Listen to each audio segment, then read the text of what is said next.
Oke, assalamualaikum warahmatullahi wabarakatuh. Waalaikumsalam warahmatullahi wabarakatuh. Hino, apa kabar? Fantastis, luar biasa, yes yes yes. Oke, terima kasih banyak. Saya ucapkan terima kasih kepada teman-teman semua yang telah berhadir di ruangan ini. Jadi pada kesempatan kali ini saya akan menyampaikan suatu materi tentang teknologi otomotif terkini. Jadi teknologi saat ini terus berkembang, jadi nggak cuma diam di suatu tempat.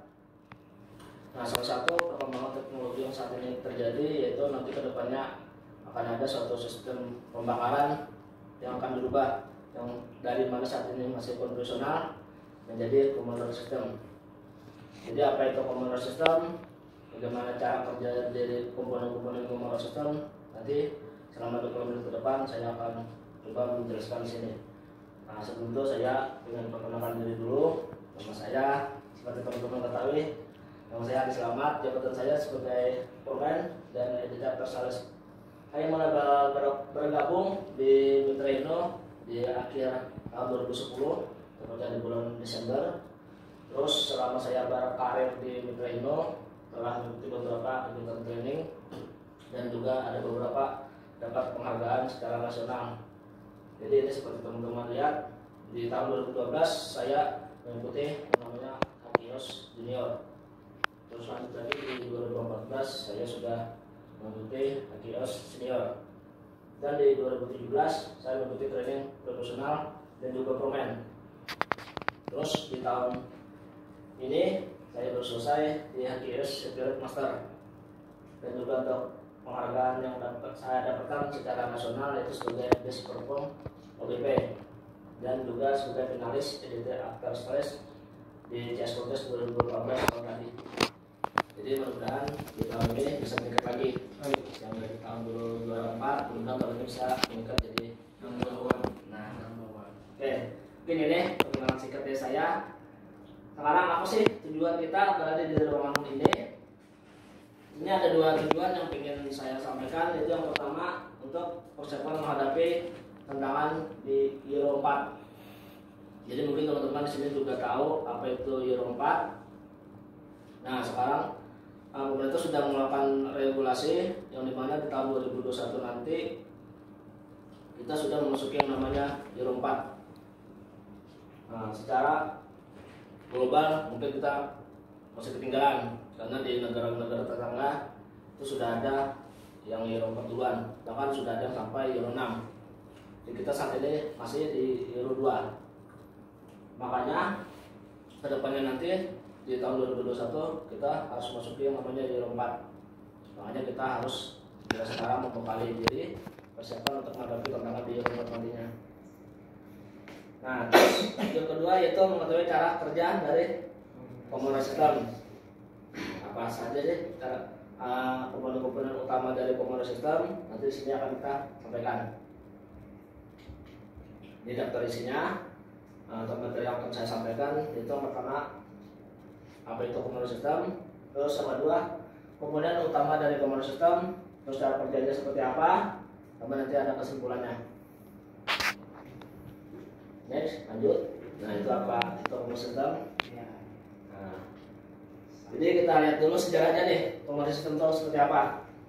Jadi sejarah computer system pada tahun 1995 itu ada dua orang insinyur atau ilmuwan yang bernama Dr. Seto dan Masahiko yang bekerja di Denso Corporation di Jepang untuk mengembangkan yang namanya computer system pada truk. Jadi pada tahun itu juga computer system itu diaplikasikan pada truk Hino. Jadi secara pengertian computer system itu adalah sistem bahan bakar pada mesin yang mana proses sirkulasi, pengaturan tekanan bahan bakar, kontrol volume dan timing injeksinya diatur secara elektronik. Ada yang mengaturnya yaitu ECU-nya untuk menghasilkan pembakaran yang maksimal sesuai dengan putaran mesin. Nah, ini pengertian komponen. Jadi ini pengertiannya. Mungkin teman-teman di sini juga ada yang sudah tahu atau bahkan ada yang belum tahu. Jadi kita samakan untuk komponen sistem itu apa. Jadi nanti kalau ada customer nanya apa itu komponen sistem, kita bisa menyampaikan. Terus apa sih keuntungan serta kekurangan dari component system.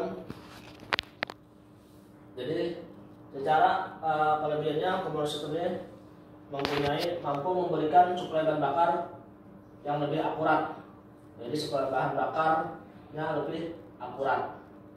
Terus juga tekanan ruang bakar yang sesuai dengan kebutuhan. Nah, serta mengurangi tingkat emisi gas buang. Nah, jadi ini sangat penting juga, mengurangi namanya tingkat emisi gas buang. Terus kalau ada mempunyai kelebihan pasti ada yang namanya kekurangan. Nah, apa itu kekurangan dari component system? Yang pertama ini karena teknologi sangat tinggi sehingga memerlukan keahlian serta skill yang tinggi untuk melakukan perbaikannya dan harus menggunakan peralatan yang memadai. Jadi kalau kita lihat dari kekurangan component system ini merupakan suatu kelebihan buat kita, karena customer pastinya akan membutuhkan jasa dari kita, karena tidak semua bengkel luar ini bisa nantinya akan memperbaikinya, karena harus ada alat khususnya. Tahu alat khusus untuk component systemnya apa? Ya benar, DX. Jadi harus menggunakan DX. Nah, jadi mungkin coba kita ada nanti di jalan yang mempunyainya. Jadi kalau customer ingin perbaikannya ke bengkel luar agak sulit, nanti agak susah. Terus kekurangan yang kedua itu sensitif terhadap bahan bakar. Jadi kualitas bahan bakarnya itu harus benar-benar dijaga. Ini contoh salah satu kasus yang mungkin nanti akan dialami saat sistem komputer itu mulai dikembangkan. Ini kalau kita lihat ada indikator engine menyala. Jadi pada kendaraan Hino yang menggunakan sistem komputer, saat terjadinya problem indikator engine menyala pada instrumen mekanik akan lebih cepat tahu gejala serta perbaikan apa yang harus dilakukan. Jadi karena di komputer sistem itu sudah memiliki yang namanya diagnostic trouble code. Jadi beda dengan unit konvensional, itu kalau adanya trouble pada engine kita masih penuh butuh analisa yang atau pengalaman yang lebih jauh lagi untuk menganalisa itu. Tapi di komponer saat terjadinya masalah pada engine atau indikator engine di panel itu bernyala, kita bisa dengan mudah melakukan pengecekannya menggunakan tool tadi DX. Jadi itu kelebihannya yang dimiliki kekurangan komponer itu menjadi kelebihan buat kita sebagai mekanik jalan. Terus apa sih komponen utama dari komponen sistem? Di sini kita lihat dulu aliran bahan bakarnya dulu. Yang pertama, fuel dari fuel tank atau dari tangki minyak itu disaring dulu melalui filter solar, terus masuk lagi menuju suplai pump, lalu disalurkan ke komponen baru menuju injektor.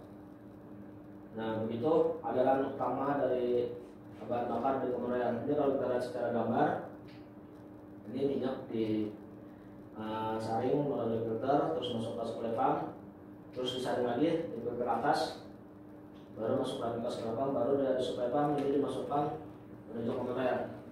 Jadi dari komponen baru disalurkan ke injektor. Jadi di komponen kita ada tiga saringan untuk bahan bakarnya. Jadi ada sedimenter sama filternya, terus ada di sini filter yang ada di atas ini. Oke, next. Nah, ini untuk komponen utama dari komponen sistem. Jadi ini pertama ada namanya suplai pump, yaitu tugasnya memumpahkan fuel bertekanan tinggi dengan mekanisme plunger yang disalurkan ke komponen. Jadi tugasnya untuk memumpahkan bahan bakar suplai pump ini. Jadi kalau kita ibaratkan dengan tubuh manusia, suplai pump ini seperti jantungnya manusia yang bertugas memumpahkan. Kalau di tubuh manusia kan tugas jantung memumpahkan darah. Nah, kalau di komponen tugasnya memumpahkan bahan bakar. Terus ada lagi yang namanya componer sendiri. Jadi tugasnya itu mengakumulasikan fuel bertekanan dari suplai pump sehingga tekanan fuel akan menjadi lebih tinggi. Jadi di komponen nanti itu bahan bakar yang disalurkan oleh suplai pump dikumpulkan sehingga tekanannya menjadi lebih tinggi. Terus komponen utama berikutnya ada namanya injektor. Jadi dia bertugas untuk mengisikan bahan bakar bertekanan tinggi yang didistribusikan dari Kementerian. Jadi ini tugasnya menyemprotkan bahan bakar ke ruang bakar. Nah ini untuk komponen utamanya. Terus ini ada aliran sederhana dari Kementerian. Mungkin dari teman-teman di sini ada yang bisa merangkaikan seperti apa alirannya.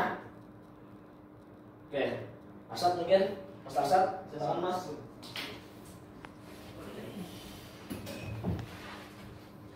Tenang, nanti kalau ini benar ada remote-nya. Oke, minyak dari fuel itu pengalaman. Di sini ada namanya section length atau tekanan hisap. Nah, terus ada positive pressure. Jadi yang mana dia menggunakan positive pressure atau menggunakan high pressure.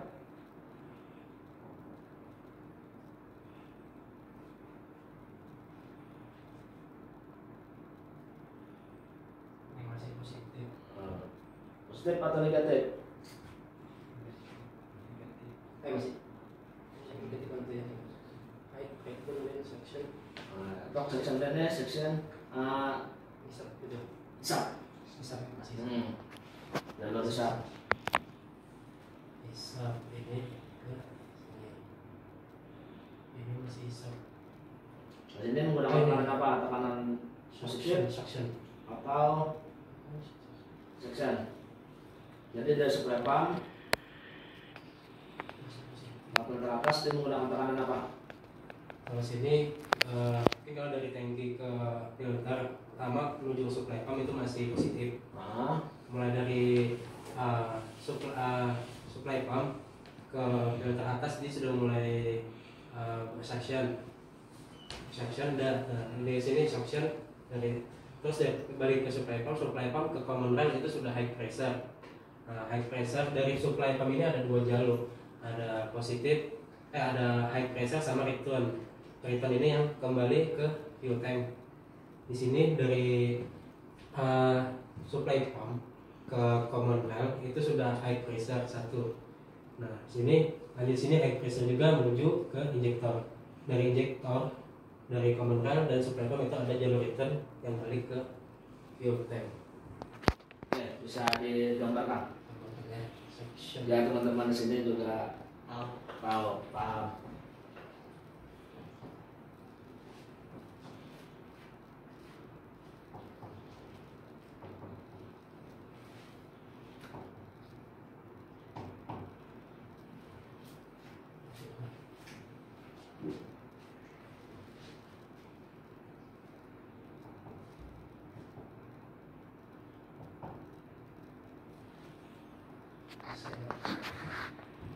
Sisi itu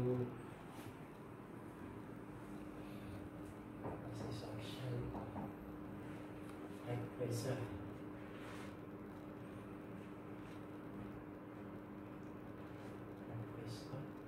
Terus ternyata baru ini ke injektor yang high.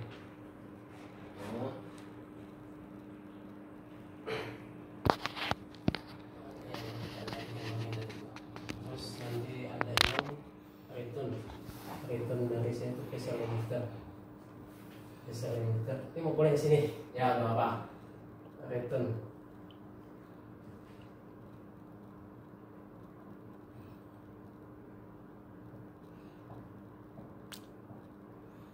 Ya return juga. Jadi dia ketemu itu. Return di sini juga. Di sini ada return juga. Tadi pasnya tadi. Langsung Iya, ke langsung ya. tangki Langsung ke fuel tank. fuel tank.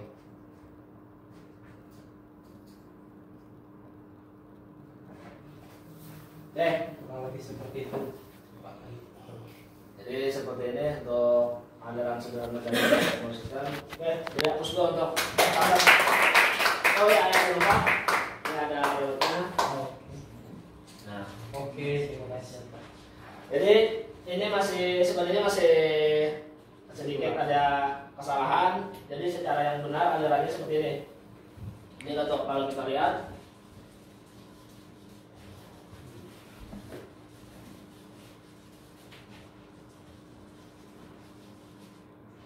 ini aliran dari bahan fuel tank menuju ke filter bawah itu menggunakan namanya negative pressure. Jadi tekanan isap, jadi dia diisap dulu. Baru setelah dari supply pump itu dia menggunakan tekanan positif untuk menuju ke filter atas. Dari filter atas masuk lagi ke supply pump. Terus dari supply pump menuju ke common rail ini menggunakan tekanan pressure, tekanan tinggi, high pressure. Nah, dari common rail menuju ke injektor itu tekanan tinggi juga. Nah, terus dari injektor sama di common rail itu ada namanya minyak kembalinya. Sama yang di supply pump ada minyak kembalinya, itu masuk lagi ke fuel tank. Nah, seperti ini untuk aliran sederhana dari sistem common rail. Oke, kira-kira sampai sini memahami? Paham? Kalau paham kita lanjut lagi. Nah, ini cara kerjanya dari common system.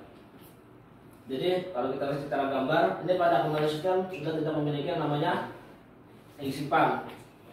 Jadi dia sudah menggunakan common rail sama supply pump. Jadi supply pump ini yang menghasilkan fuel tekanan tinggi hingga 1.800 kg per cm kubik.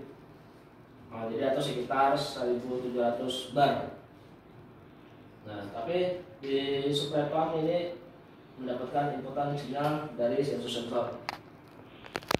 Nah, di sini ada namanya sensor NE, ada P sensor, sama pedal sensor juga ada. Jadi banyak nanti inputan untuk sensor KICU-nya. Nah, terus ini perbedaan antara common rail dan konvensional. Jadi kalau perbedaan secara sistem jelas, di konvensional masih menggunakan AC pump, sedangkan di common rail sudah menggunakan namanya supply pump. Terus kalau perbedaan dari quantity controlnya, kalau di konvensional itu minyaknya diatur oleh gubernur, sedangkan di common rail sudah diatur EQ sama injektor. Jadi tekanan minyaknya sudah diatur oleh EQ dan injektor. Terus kalau dari timing kontrolnya itu kalau di konvensional diatur oleh namanya timer. Kalau di common rail itu ada EQ mengatur satu di injektor. Terus perbedaan dari cara melaksanakan tekanan, ini kalau di konvensional tekanannya tidak konstan, sedangkan di common rail tekanannya itu sudah konstan. Sedangkan perbedaan dari distribusi fuelnya itu kalau di konvensional ini bagi jalurnya melalui AC pump, sedangkan di common rail itu menggunakan namanya common rail. Nah, terus di perbedaan keenam yaitu pengaturan tekanan listriknya. Jadi kalau di sistem konvensional misalnya pressure tidak dapat diatur, sedangkan di common rail misalnya tekanan listrik dapat berubah-ubah diatur oleh SCP. Jadi ada sistem kontrol valve-nya. Berikut kesimpulan dari training kita kali ini. Jadi di sini ada 3 poin penting untuk kesimpulannya. Yang pertama itu mengapa kita harus menggunakan common rail, yaitu karena teknologi common rail mampu untuk menurunkan emisi dan outputnya lebih tinggi. Terus kesimpulan kedua yaitu apa saja komponen utama dari common system. Jadi seperti yang telah saya sampaikan tadi, ada yang namanya supply pump, terus common rail, sama ICU-nya.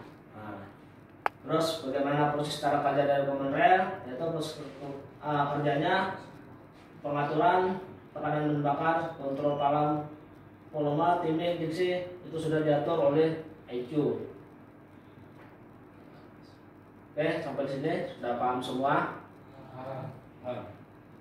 Oke, mungkin ini aja yang dapat saya sampaikan. Terima kasih banyak atas kesempatannya. Saya sedikit ada pantun nih. Burung cerian, burung cendrawasih. Cukup sekian dan terima kasih. Oke, assalamualaikum warahmatullahi wabarakatuh.